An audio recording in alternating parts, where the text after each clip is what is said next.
forest resources and punishment to those who violates them.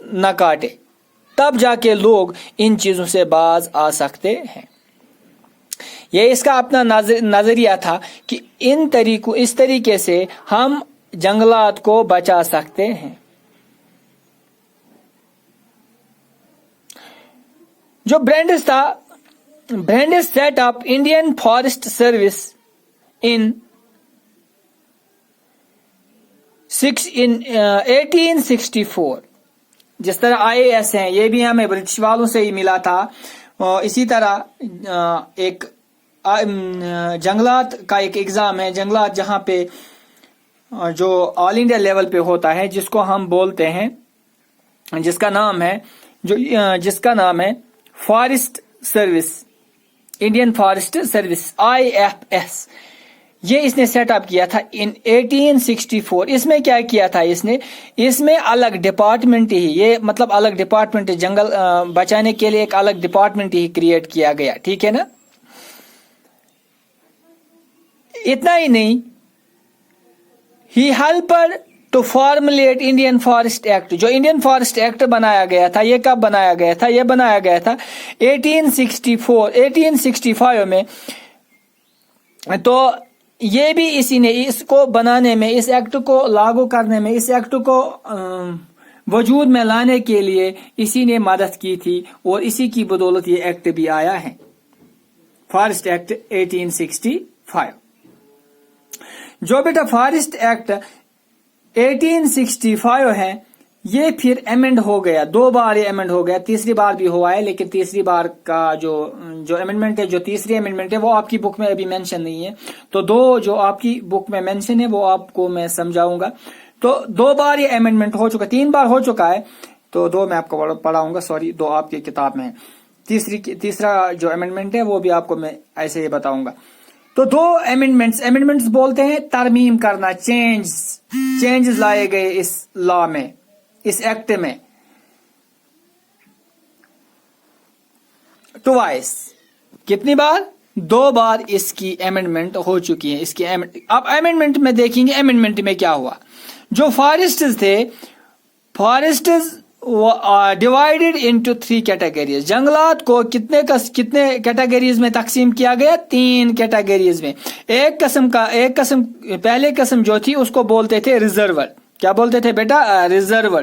دوسرا جو تھا اس کو بولتے تھے پروٹیکٹڈ، اینڈ تیسرا جو ہے اس کو بولتے ہیں ولیج فارسٹرز۔ ان 3 چیزوں میں ان کو تقسیم کیا گیا ایمنڈمنٹ تھرو۔ کون سی ایمنڈمنٹ؟ جو ایمنڈمنٹ 1878 میں ہوا، 1878 میں جو ایمنڈمنٹ ہوئی اس میں ان چیزوں کو کیا گیا۔ کس چیز کو؟ ایک جنگلات کو 3 حصوں میں تقسیم کیا گیا، ریزرور، پروٹیکٹڈ، ولیج فارسٹرز۔ اب ہم دیکھیں گے ریزرور فارسٹرز کیا تھے۔ ریزرور فارسٹرز وہ فارسٹرز تھے کہ ان میں جو گاؤں کے لوگ تھے، جو ولیجرز تھے، وہ بالکل کوئی بھی چیز جنگل سے نہیں لا سکتے تھے، اس کیٹیگری کے جنگل سے کچھ بھی نہیں لا سکتے۔ آئی بات سمجھ میں؟ بالکل بین تھا اس جنگل میں وہ نہیں جا سکتے۔ اور جو پروٹیکٹڈ اور ولیج فارسٹرز ہے، یہ ایکچولی سیم ہے، اور اس میں الاؤ کیا گیا تھا گریزنگ اس میں الاؤ کیا گیا تھا۔ گریزنگ میں نے آپ کو پہلے ہی بتایا گریزنگ کس کو کہتے ہیں، تو گریزنگ اس میں الاؤ کیا گیا، اور یہ بھی جو پروٹیکٹڈ ہے یہ بھی سیم ہی ہے ایز ولیج فارسٹرز۔ تو ایک اور ایمنڈمنٹ ہو گئی 1927 میں، دوسری ایمنڈمنٹ ہو گئی 1927 میں۔ ایک اور بات یہاں میں بتاؤں گا، آپ نے نام سنا ہوگا Imperial forest research institute. Imperial forest Imperial Forest Research Institute set up in 1906۔ یہ 1906 میں بنایا گیا تھا، اور یہ بھی برٹش گورنمنٹ نے بنایا۔ اس میں کیا ہوتا ہے؟ اس میں ٹریننگ دی جاتی ہے کہ how we undertook scientific plantation۔ اس میں سائنٹیفک پلانٹیشن کیسے کی جاتی ہے، سائنٹیفک پلانٹیشن کے لیے میتھڈز دیے جاتے، میتھڈز بتائے جاتے ہیں۔ امپیریل، یہ دہرادون میں، it is located in Dehradun. Imperial forest research institute is located in Dehradun یہ دہرادون میں موجود ہیں اور اس کو بنایا گیا تھا 1906 میں. یہ امپورٹنٹ پوائنٹ ہے, 1906 میں بنایا گیا. تو یہ تھا آج کا ہمارا ٹاپک. اس کے ساتھ ہی میں آپ سے اجازت مانگتا ہوں. انشاءاللہ کل دوسرا ٹاپک لے کے آپ کے سامنے پھر حاضر ہوں گے. تب تک کے لیے خدا حافظ.